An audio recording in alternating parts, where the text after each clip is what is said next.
Okay. Dave M. When can we expect to see some prospects off the IL? And I left this question in to kind of go on a little bit of a rant and get your take on something here. So Kalen Culpepper came off the IL yesterday for Cedar Rapids. It was either a hamstring strain or wrist sprain. I forget which. Walker Jenkins got hurt in, I want to say, the third game of this year. No idea when he's coming back. Right. And so, unfortunately, Dave M., we have no updates. And I have to say, and I want your take on this, Jeremy, I find this to be quite frustrating. The Twins do not give any proactive health updates about guys who are not on the 40-man roster. And my thing is just like, if you're going to tout your prospects via like a player development account, and I absolutely love the Twins player development account, like getting footage of guys on the backfield during spring training. They pull together really great highlights packages. It's amazing. And we should be being excited about prospects, but why can't we just get occasional weekly, bi-weekly, once a month updates on the health status of guys who have been out for a while? I find it maddening because we're interested. We want to know. We want to get other people excited about prospects and about the Twin system too, but I have absolutely no clue for Jenkins. It could be tomorrow. It could be months. No idea. Yeah, and I think part of that is the people that would give those updates aren't necessarily having press conferences, right?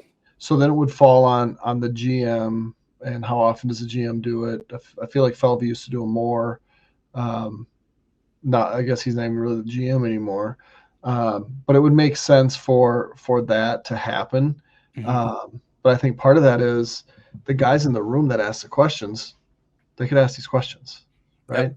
Yep. And if they're just simply not being asked, they're not going to be answered. So the latest thing was that it was a mild left ankle sprain that occurred during spring training. He came back, but then there was renewed stiffness, right? Okay. So when was that? Do you have the date on that renewed stiffness? No, but that was 3 games in, so we're talking 3 weeks ago.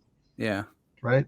And that's the thing with ankles. Like if it's a nuisance thing, it could very easily be 3 weeks. But if it's a re-aggravation, like you're doing imaging, you're doing all of that stuff. I would imagine if it was worse, like there would have been a update that wouldn't have been good. So now let's work through the soreness. Let's get full range of motion back. And then let's probably get you down to extended where you can see some actual like game type stuff. We haven't heard any of that. Yep. But I would guess that that's probably what's going on. It's a long season. He hasn't really played a full season. He didn't play full season last year. It's a high school kid. There's really no urgency to get him back on the field as soon as possible. If you get him back, even if you get him back in the middle of May, like he's still going to play a ton of games over the course of this year. So I'm not panicked yet.